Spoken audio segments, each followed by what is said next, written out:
राधे राधे। आज के समय में लोग सुख और संपत्ति के लिए बड़े परेशान हो रहे हैं। कहीं पर सुख है तो संपत्ति का अभाव है, और कहीं संपत्ति परिपूर्ण मात्रा में है, वहाँ सुख का अभाव है। उसमें मूल कारण क्या है? क्योंकि हम जीवन में सामंजस्य नहीं बना पा रहे हैं। तुलसीदास जी ने रामचरितमानस में बालकांड में 2 चौपाई में बड़ी सुंदर बात कही, और आपको भी अच्छी लगेगी सुनेंगे तो आपको।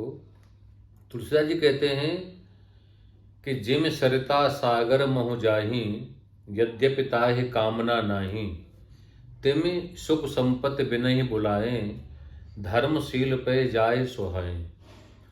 तुलसीदास जी कहते हैं कि जैसे सागर को कोई कामना नहीं है कि मेरे को जल मिले, मेरे को जल दें, लेकिन नदियों का स्वभाव है सागर को ही जल देती हैं।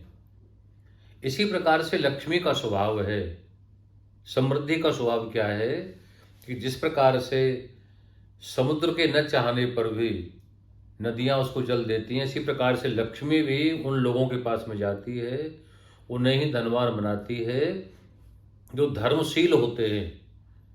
तो मतलब क्या हुआ, आपके जीवन में यदि धन की कमी है तो आपकी धर्मशीलता में कमी है। ठीक है, आप मंदिर जाते हो, पूजा करते हो, इसका मतलब ये नहीं हुआ कि धर्मशील हो गए आप। धर्मशील का मतलब होता है कि आप गृहस्थी हैं, चाहे जो भी हैं, लेकिन आपका कर्तव्य होता है कि भोजन करने से पहले जितने आप संपन्न हैं, यदि कम से कम कुछ नहीं तो एक चींटी का तो पेट भर सकते हो। एक चींटी को दाना डाल के, भोजन दे के, आटा दे के उसको संतुष्ट करें, कुत्ते को रोटी डालें, गाय को भोजन दें, पक्षियों को दाना डालें।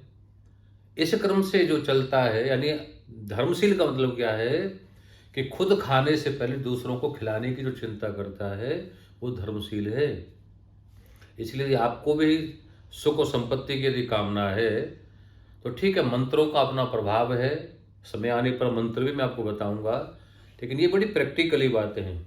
आप ये सब करोगे तो आपको बहुत लाभ होगा। इसलिए आपको सुख चाहिए और संपत्ति चाहिए तो आपको धर्मशील बनना ही पड़ेगा। राधे राधे।